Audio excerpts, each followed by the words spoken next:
I was at a party. I was extremely drunk.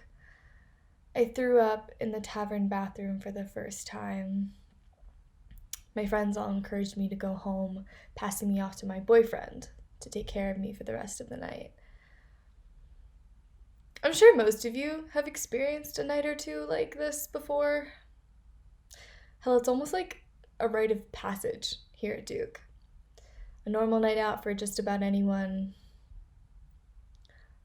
But my normal night out turned into something much worse.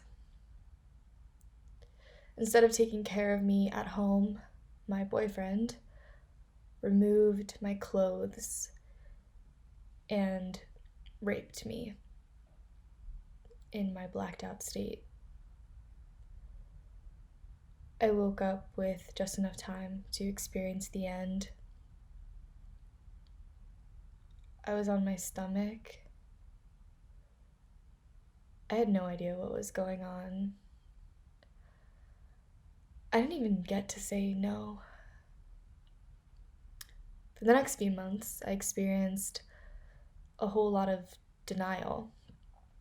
Then finally a breakup. Then some more denial. Then came the long-awaited acknowledgement that what happened to me is called rape.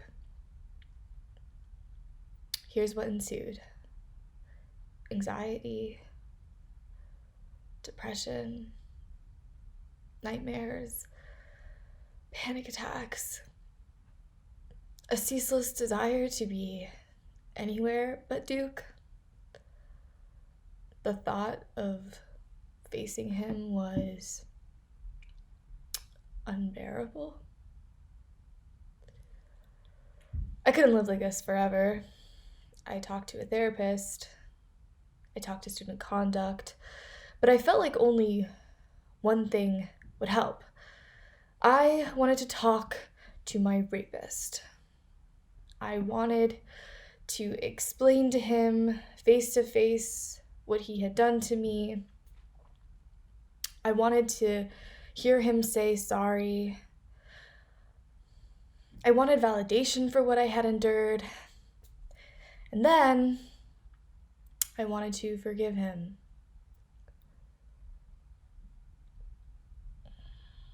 Wait a second. Why did I want that? I wanted all of the wrongs to be righted. I wanted the pain to disappear.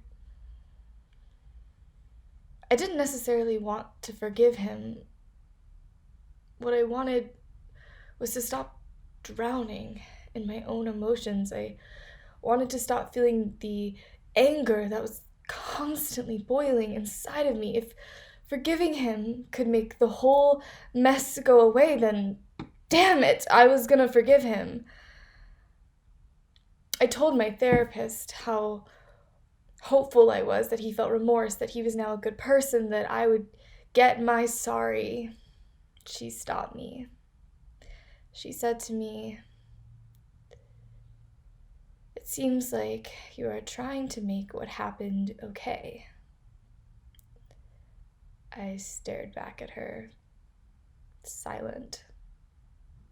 "But what happened to you," she continued, "will never be okay." I talked to my rapist. My rapist talked to me. He said everything I ever could have wanted him to say and more. He owned up to everything. He said he was sorry. I said, "I forgive you." I thought forgiveness meant all was well, that I would be happy from then until forever, never to be bothered ever again by the harm done to me. For a while, it did mean that. Or at least it felt like it did. But Nevertheless, 2 months later, I found myself sobbing in the shower, enraged at the fact that I told my rapist I forgave him, yet I was still in so much pain. I realized that I expected my forgiveness to be the means to an end. My forgiveness was not a true release of anger and resentment.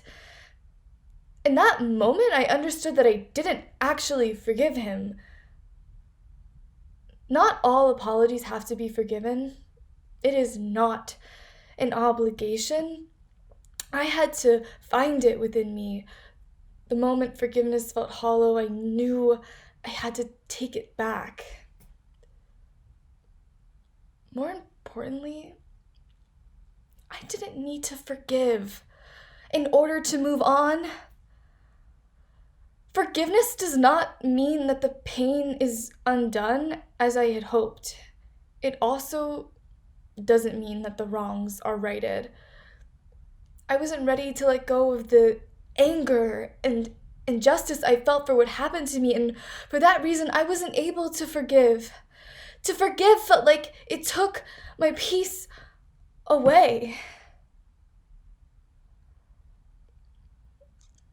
But I found other ways to move on, to be okay. Therapy has helped me to not feel that anger so strongly so that I can manage it day to day. Learning to sit with the truth and ambiguity of acknowledging pain but not being consumed by it. I have begun to find healing without forgiveness. I am healing, but not because he said sorry. No. To let him be the only reason I healed would be to give him back all the power that led him to rape me in the first place. I healed because of all I learned throughout my journey of giving him the opportunity to apologize in the first place. Here's what truly healed me. Getting my voice back. Standing up for myself. Having a sense of power and control in a relationship in which power and control had never been mine. Speaking and acknowledging the truth of my pain to the person who had inflicted it upon me.